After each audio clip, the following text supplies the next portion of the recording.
Welcome back to my channel ಮನಸ್ ನೆಸ್ಟ್. ಇವತ್ತು ಫ್ರೈಡೇ. ಇವತ್ತು ಬೆಳಗಿನ ಕೆಲಸ ಎಲ್ಲ ಮುಗಿಸಿ ಪೂಜೆ ಮಾಡಬೇಕು. ಟೈಮ್ ಆಗೋಯ್ತು, ಇವಾಗ ಆಗಲೇ 10 ಗಂಟೆ ಆಗಿಬಿಟ್ಟಿದೆ. ಬೆಳಿಗ್ಗೆ ಯಾಕೋ ಹೆಲ್ತ್ ಅಪ್ಸೆಟ್ ಆದಂಗೆ ಅನಿಸ್ತಿದೆ. ಬೇಗ ಎದ್ದೇಳೋಕ್ಕಾಗಲಿಲ್ಲ, ಕೆಲಸನೂ ಕೂಡ ಬೇಗ ಕಂಪ್ಲೀಟ್ ಮಾಡೋಕ್ಕಾಗಿಲ್ಲ. ಇವತ್ತು ಸ್ವಲ್ಪ ಲೇಟ್ ಆಗಿಬಿಡ್ತು. ಹಾಗಾಗಿ ನಾನು ಇವಾಗ ಪೂಜೆ ಮಾಡೋಕ್ಕೆ ಹೋಗ್ತಾ ಇದ್ದೀನಿ. ಆ ಪೂಜೆ ವ್ಲಾಗ್ ಬೇಡ ಇವತ್ತು, ಯಾಕಂದರೆ ಈಗಾಗಲೇ ನನ್ನ ಶುಕ್ರವಾರದ ಪೂಜೆ ವ್ಲಾಗ್ನ ನೀವೆಲ್ಲ ವಾಚ್ ಮಾಡಿದ್ದೀರಾ. ಹಾಗಾಗಿ ಇವತ್ತು ನಾನು ಬೆಳಗ್ಗೆ ಬ್ರೇಕ್ಫಾಸ್ಟ್ಗೆ ಪೂರಿ ಮತ್ತು ವೆಜಿಟೇಬಲ್ ಸಾಗು ಮಾಡಿದ್ದೆ. ಆ ವೆಜಿಟೇಬಲ್ ಸಾಗು ಮತ್ತು ಪೂರಿನ ನಾನು ಹೇಗೆ ಮಾಡಿದೆ ಅನ್ನೋದನ್ನ ನೀವು ನೋಡ್ಕೊಂಬನ್ನಿ. ಅಷ್ಟರಲ್ಲಿ ನಾನು ಇವತ್ತು ಪೂಜೆನ ಮುಗಿಸ್ಬಿಡ್ತೀನಿ. ಇವತ್ತಿನ ದಿನಚರಿ ಎಲ್ಲ ಹೇಗಿರುತ್ತೆ ಅಂತ ನೋಡಿ. ನನ್ನ ದಿನಚರಿ ಎಲ್ಲ ನಾನು ಪೂಜೆ ಮುಗಿಸ್ಕೊಂಡ್ಬಿಡ್ತೀನಿ, ನಂತರ ಸಿಗೋಣ, ಓಕೆನಾ? ಅದಕ್ಕೂ ಮುಂಚೆ ಯಾರೆಲ್ಲ ನನ್ನ ಚಾನಲ್ನ ಲೈಕ್ ಮಾಡಿಲ್ವೋ, ಕಮೆಂಟ್ ಮಾಡಲಿವೋ, ಸಬ್ಸ್ಕ್ರೈಬ್ ಮಾಡಿಲ್ವೋ, ಎಲ್ಲರೂ ಲೈಕ್ ಮಾಡಿ, ಕಮೆಂಟ್ ಮಾಡಿ, ಸಬ್ಸ್ಕ್ರೈಬ್ ಮಾಡಿ, ಪಕ್ಕದಲ್ಲಿರೋ ಬೆಲ್ ಐಕನ್ನ ಪ್ರೆಸ್ ಮಾಡಿ, ಹಾಲ್ ಅನ್ನೋ ಆಪ್ಷನ್ನ ಸೆಲೆಕ್ಟ್ ಮಾಡಿ, ಓಕೆನಾ? ಹೋಗಿ ನೀವು ಪೂರಿ ಮತ್ತು ಸಾಗು ರೆಸಿಪಿ ನೋಡ್ಕೊಬನ್ನಿ, ನಾನು ಪೂಜೆ ಮುಗಿಸ್ತೀನಿ, ಓಕೆನಾ? ನಾನಿಲ್ಲಿ ಒಂದು ಬಾಣಲಿಗೆ 2 ರಿಂದ 3 ಟೇಬಲ್ ಸ್ಪೂನಷ್ಟು ಎಣ್ಣೆ ಹಾಕ್ಕೊಂಡಿದ್ದೀನಿ. ಎಣ್ಣೆ ಕಾದ ನಂತರ ಈರುಳ್ಳಿ ಹಾಕ್ಕೊಬೇಕು. ಸಣ್ಣದಾಗಿ ಉದ್ದಕ್ಕೆ ಹಚ್ಚಿರುವಂತಹ ಈರುಳ್ಳಿನ ಫ್ರೈ ಮಾಡ್ಕೊಂಡಿದ್ದ ನಂತರ ಒಂದು ದೊಡ್ಡ ಗಾತ್ರದ ಕ್ಯಾಪ್ಸಿಕಮ್ನ ಸಣ್ಣದಾಗಿ ಹಚ್ಕೊಂಡು ಹಾಕ್ಕೊಂಡಿದ್ದೀನಿ.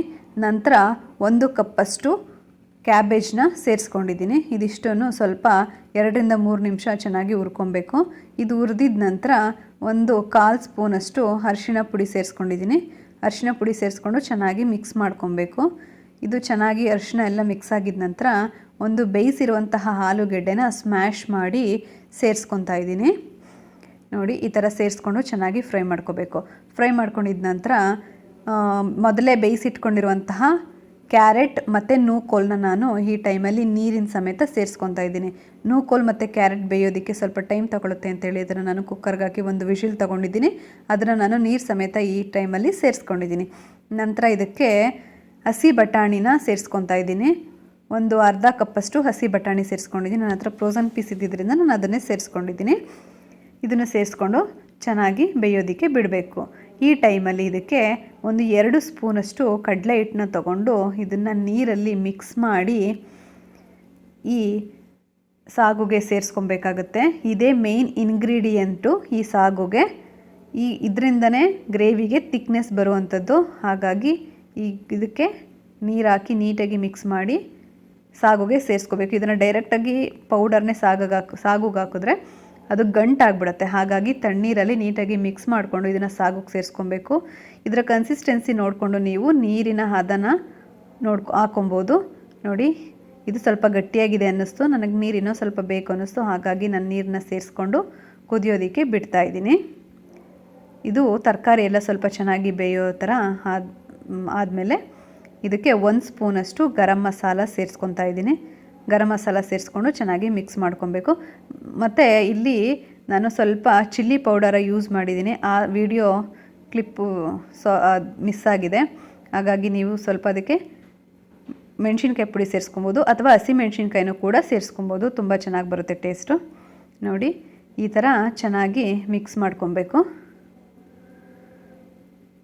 ಮಿಕ್ಸ್ ಮಾಡಿಕೊಂಡು ಬೇಯಿಸಿದ್ರೆ ಮುಗೀತು. ಸೂಪರಾಗಿರುವಂತಹ ವೆಜಿಟೇಬಲ್ ಸಾಗು ತುಂಬ ಸೂಪರಾಗಿ ರೆಡಿಯಾಗುತ್ತೆ. ಈ ಮಸಾಲೆ ರುಬ್ಬಬೇಕು ಅನ್ನೋಂಗಿಲ್ಲ, ಹೆವಿ ಮಸಾಲೆ ಇದೆ ಅನ್ನೋಂಗಿಲ್ಲ. ಲೈಟಾಗಿ ಸಿಂಪಲ್ಲಾಗಿ ತುಂಬ ರಿಚ್ಚಾಗೂ ಕೂಡ ಅನಿಸುತ್ತೆ. ತುಂಬ ಟೇಸ್ಟಿಯಾಗಿರುತ್ತೆ. ನೀವೊಂದ್ಸಲ ಟ್ರೈ ಮಾಡಿ. ಇದನ್ನು ವೆಜಿಟೇಬಲ್ ಯೂಸ್ ಮಾಡದೆ ಬರೀ ಆಲೂಗೆಡ್ಡೆನೂ ಕೂಡ ಯೂಸ್ ಮಾಡಿ ಇದೇ ರೀತಿ ಸಾಗು ಮಾಡ್ಕೊಬೋದು. ಅದು ಕೂಡ ತುಂಬ ಚೆನ್ನಾಗಿರುತ್ತೆ. ನೋಡಿ, ನಾನು ಈ ವೆಜಿಟೇಬಲ್ ಸಾಗುನ ಈ ಥರ ರೆಡಿ ಮಾಡಿದೆ. ತುಂಬ ಚೆನ್ನಾಗಿ, ತುಂಬ ಟೇಸ್ಟಿಯಾಗಿತ್ತು. ಇದು ಪೂರಿಗೆ, ಸಾಗುಗೆ ಎಲ್ಲದಕ್ಕೂ ತುಂಬ ಚೆನ್ನಾಗಿರುತ್ತೆ. ನಾನು ಸಾಗುನ ರೆಡಿ ಮಾಡೋದಕ್ಕಿಂತ ಮುಂಚೆನೇ ಪೂರಿ ಹಿಟ್ಟನ್ನ ಕಲಸಿಟ್ಕೊಂಡಿದ್ದೆ. ನಾನು ಈ ಪೂರಿ ಹಿಟ್ಟು ಕಲಿಸ್ಬೇಕಾದ್ರೆ 1 ಬೌಲಷ್ಟು ಗೋಧಿ ಹಿಟ್ಟಿಗೆ 2 ಸ್ಪೂನಷ್ಟು ಚಿರೋಟಿ ರವೆ ಹಾಕಿ ನೀಟಾಗಿ ಚಪಾತಿ ಹಿಟ್ಟಿಗಿಂತ ಸ್ವಲ್ಪ ಗಟ್ಟಿಯಾಗಿ ಕಲಸಿಟ್ಕೊಂಡಿದ್ದೆ. ಅದನ್ನೆಲ್ಲ ಇವಾಗ ಉಂಡೆಗಳನ್ನಾಗಿ ಮಾಡಿಕೊಂಡು ಹೊತ್ತಿಟ್ಕೊತಾ ಇದ್ದೀನಿ. ಈ ಲಟ್ಟಿಸ್ಬೇಕಾದ್ರೆ ಆದಷ್ಟು ರೌಂಡಕ್ಕೆ ಲಟ್ಟಿಸಬೇಕು. ಸ್ವಲ್ಪ ಮಂದಕ್ಕಿರಬೇಕು ಪೂರಿ ಲಟ್ಟಿಸ್ಬೇಕಾದ್ರೆ, ಇಲ್ಲಾಂದರೆ ಉಬ್ಬಿ ಬರೋದಿಲ್ಲ ತುಂಬ ತೆಳ್ಳಗೆ ಲಟ್ಟಿಸ್ಬಿಟ್ರೆ. ಇವಾಗ ನೋಡಿ, ಎಣ್ಣೆ ಕಾಯಕ್ಕೆ ಇಟ್ಟಿದ್ದೀನಿ. ಆ ಎಣ್ಣೆ ಕಾದಿದ ನಂತರ ಇಲ್ಲಿ ಪೂರಿಗಳನ್ನ ಒಂದೊಂದೇ ಹಾಕ್ಕೊಂಡು ಚೆನ್ನಾಗಿ ಉಬ್ಬಿ ಬರೋ ರೀತಿ ಬೇಯಿಸ್ಕೊಬೇಕು. ಅದನ್ನು ಮೇಲೆ ಸ್ವಲ್ಪ ಪ್ರೆಸ್ ಮಾಡಿ ಬೇಯಿಸೋದ್ರಿಂದ ಪೂರಿ ಚೆನ್ನಾಗಿ ಉಬ್ಬಿ ಬರುತ್ತೆ. ನೋಡಿ, ನಾನಿಲ್ಲಿ ಬೇಯಿಸ್ತಾ ಇದ್ದೀನಲ್ಲ, ಇದೇ ರೀತಿ ಬೇಯಿಸ್ಕೋಬೇಕಾಗುತ್ತೆ. ನೋಡಿ, ಈ ಥರ ಸ್ವಲ್ಪ ಪ್ರೆಸ್ ಮಾಡಬೇಕು, ಆವಾಗ ಉಬ್ಬಿ ಬರುತ್ತೆ ಪೂರಿ. ತುಂಬ ಚೆನ್ನಾಗಿತ್ತು ಪೂರಿ ಸಾಗು ಕಾಂಬಿನೇಷನು. ನಮ್ಮ ಮನೇಲಿ ಎಲ್ರಿಗೂ ಕೂಡ ತುಂಬ ಇಷ್ಟ ಆಯಿತು. ನೀವೊಂದ್ಸಲ ಟ್ರೈ ಮಾಡಿ ಈ ರೆಸಿಪಿನ. ಈ ಸಾಗು ರೆಸಿಪಿ ಅಂತೂ ತುಂಬ ಕ್ವಿಕ್ಕಾಗಿ ಬೇಗನೆ ಮಾಡ್ಕೊಂಬಿಡ್ಬೋದು. ತರಕಾರಿ ಒಂದು ಕಟ್ ಮಾಡಿ ಇಟ್ಕೊಂಡ್ರೆ ಸಾಕು, ಪಟಾಪಟ್ ಅಂತ ಆಗಿಬಿಡುತ್ತೆ. ನೋಡಿ, ಈ ಥರ ಎಲ್ಲ ಪೂರಿಗಳನ್ನೂ ಕೂಡ ನಾನು ಕರೆದು ತೊಗೊಂಡು ಇಟ್ಕೊಂಡಿದ್ದೀನಿ. ಪೂರಿನೂ ತುಂಬ ಗರ್ಗರಿಯಾಗಿ, ತುಂಬ ಕ್ರಿಸ್ಪಿಯಾಗಿ, ತುಂಬ ಚೆನ್ನಾಗಾಗಿತ್ತು. ನೋಡಿ, ನಾನಿವಾಗ ನಿಮಗಿಲ್ಲಿ ಒಂದಷ್ಟು ಪೂರಿನ ಹಾಕಿ ತೋರಿಸ್ದೆ. ಅಷ್ಟೂ ಕೂಡ ತುಂಬ ಚೆನ್ನಾಗಿ ಉಬ್ಬಿ ಬರೋ ರೀತಿ ಇತ್ತು.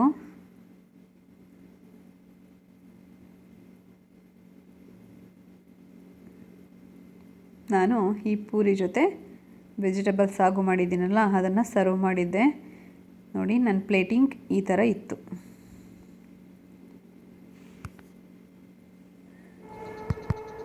ನೋಡಿದ್ರಲ್ಲ ಸಾಗು ರೆಸಿಪಿ ಹೇಗಿತ್ತು, ಚೆನ್ನಾಗಿತ್ತಾ?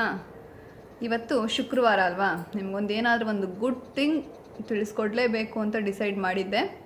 ಹಾಗಾಗಿ ನಾನಿವತ್ತು ಏನು ಮಾಡೋದು ಅಂತ ತುಂಬ ತಲೆ ಕೆಡ್ಸ್ಕೊಂಡಂಗೆ ಅಂದ್ಕೊಳ್ತಿದ್ದೇನು ಗೊತ್ತಾ, ನಾನು ಪ್ರತಿದಿನ ದೇವ್ರ ಮನೇಲಿ ಹಾಕುವಂಥ ರಂಗೋಲಿಗಳನ್ನ ನಿಮ್ಗೆ ಇವತ್ತು ಹಾಕ್ಬಿಟ್ಟು ತೋರಿಸೋಣ. ಶುಕ್ರವಾರ ಅಲ್ವಾ, ಒಳ್ಳೆ ದಿನ ಇವತ್ತು.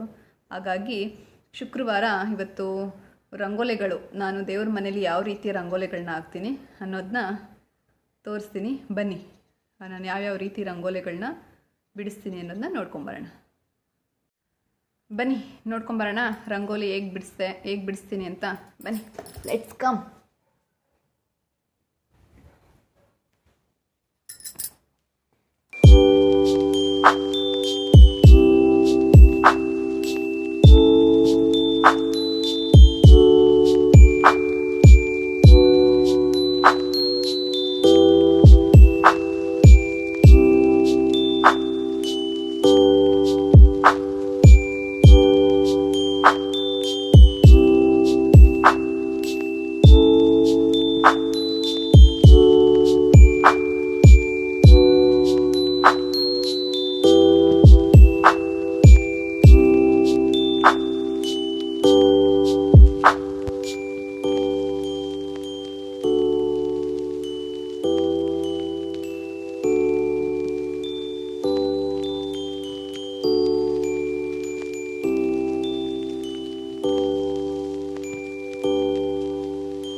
ಇವಾಗ ನಾನು ಬಿಡಿಸಿದಂತಹ ರಂಗೋಲಿಗಳು ಎಲ್ರಿಗೂ ಇಷ್ಟ ಆಯಿತಾ? ಇದಿಷ್ಟೂ ಕೂಡ ನಾನು ಪ್ರತಿದಿನ ನಮ್ಮನೆ ದೇವ್ರ ಮನೇಲಿ ಬಿಡಿಸೋವಂತಹ ರಂಗೋಲಿಗಳು. ನಿಮಗೆಲ್ಲ ಇಷ್ಟ ಆಗಿದೆ ಅನ್ಕೋತೀನಿ. ನೀವು ಕೂಡ ಪ್ರತಿದಿನ ನಿಮ್ಮ ಮನೆ ದೇವ್ರ ಮನೇಲಿ ಈ ಥರ ರಂಗೋಲಿಗಳನ್ನ ಹಾಕಿ, ತುಂಬ ಚೆನ್ನಾಗಿರುತ್ತೆ. ಮತ್ತು ನಾನು ಮಾಡಿದ ಸಾಗುನು ಕೂಡ ಇಷ್ಟ ಆಗಿದೆ ಅಂತ ಅನ್ಕೊತೀನಿ. ಸಿಂಪಲ್ಲಾಗಿ ಕ್ವಿಕ್ಕಾಗಿ ಮಾಡುವಂತಹ ಸಾಗು, ಪೂರಿ ಸಾಗುನು ಕೂಡ ನಿಮಗೆ ಇಷ್ಟ ಆಗಿದೆ ಅನ್ಕೋತೀನಿ. ಈ ರೆಸಿಪಿನೂ ಕೂಡ ಟ್ರೈ ಮಾಡಿ. ದಯವಿಟ್ಟು ನಿಮ್ಗೆ ಈ ವಿಡಿಯೋ ಇಷ್ಟ ಆಗಿದ್ರೆ ಕಮೆಂಟ್ ಬಾಕ್ಸಲ್ಲಿ ತಿಳಿಸೋದನ್ನ ಖಂಡಿತ ಮರಿಬೇಡಿ ಆಯಿತಾ? ಹೆಚ್ಚೆಚ್ಚು ಜನಕ್ಕೆ ನನ್ನ ವೀಡಿಯೋಸ್ನ ಶೇರ್ ಮಾಡಿ. Thank you. Okay, bye.